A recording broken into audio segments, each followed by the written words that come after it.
শারদের ছোঁয়া আর মহামায়ার আবাহন। বাঙালি সনাতন ধর্মাবলম্বীদের ঘরে ঘরে এখন উৎসবের আমেজ।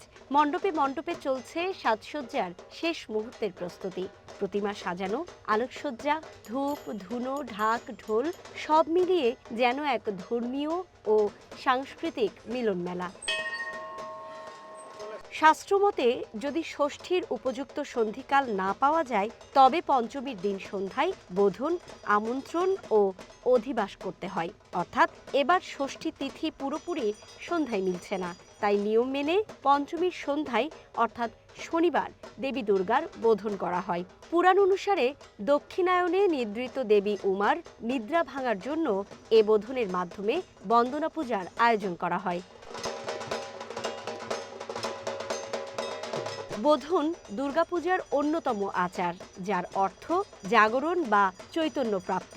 পূজা শুরুর আগে সন্ধ্যায় বেল শাখায় দেবীর বোধন দুর্গাপূজার একটি অত্যাবশ্যকীয় অঙ্গ। শরৎকালের দুর্গাপূজায় এ বোধনের বিধান রয়েছে।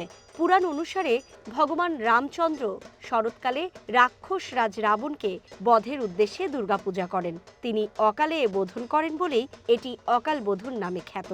তবে বসন্তকালে চৈত্র মাসে যে দুর্গাপূজা বা বাসন্তী পূজা অনুষ্ঠিত হয় তাতে বোধনের প্রয়োজন হয় না।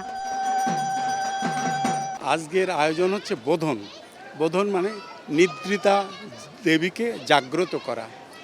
তিনি এই সময় অকাল এবং আষাঢ় মাস থেকে আরম্ভ করে পৌষ মাস পর্যন্ত এই অকালে তিনি নিদ্রিতা থাকেন এবং তিনি নিদ্রিতা থাকেন বিল্ল ডালে এবং একটা তিন কাঠের ডালের এখানে তিনি ঘুমন্ত অবস্থায় থাকেন।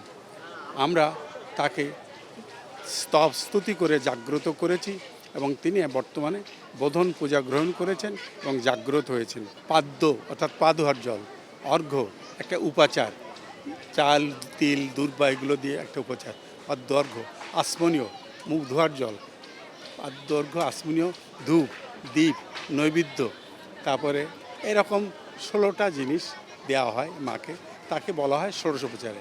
আজ বোধন শেষে কাল রবিবার দুর্গা দেবীর ষষ্ঠাদি কল্পারম্ভ ও ষষ্ঠী বিহিত পূজা। 5 দিনের এ উৎসব শেষ হবে আগামী 2 অক্টোবর বিজয়া দশমী ও প্রতিমা বিসর্জনের মধ্য দিয়ে। সনাতন বিশ্বাস ও পঞ্জিকা মতে এবার দেবী দুর্গার আগমন হবে হাতির পিঠে চড়ে, আর দশমীতে দেবী মর্তলোক ছাড়বেন পালকিতে চড়ে।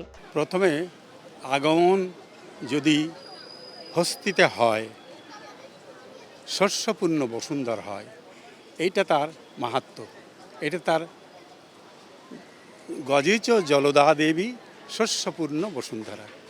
আর দোলায় বা পালকিতে গেলে মড়ক হয়, কিন্তু সেখানে যে এই খারাপ জিনিসটার কথা বলা হয়েছে, আমরা তার জন্য প্রার্থনা করি যেন ওই মড়কটা আমাদের এই মর্তে যেন না হয়, অন্য কোথাও অন্য কোনো গ্রহে বা হোক, যেখানে আমাদের মানুষ আমরা সেখানে নাই সেখানে হোক, কিন্তু আমাদের যেন পৃথিবীতে কোনো মড়ক বা কোনো অকাল মৃত্যু যেন না ঘটে, এটা আমাদের প্রথম প্রার্থনা।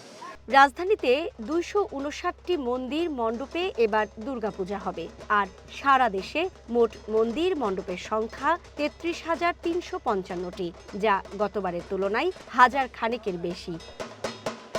সুকন্যা আমির, ওয়ান নিউজ, ঢাকা।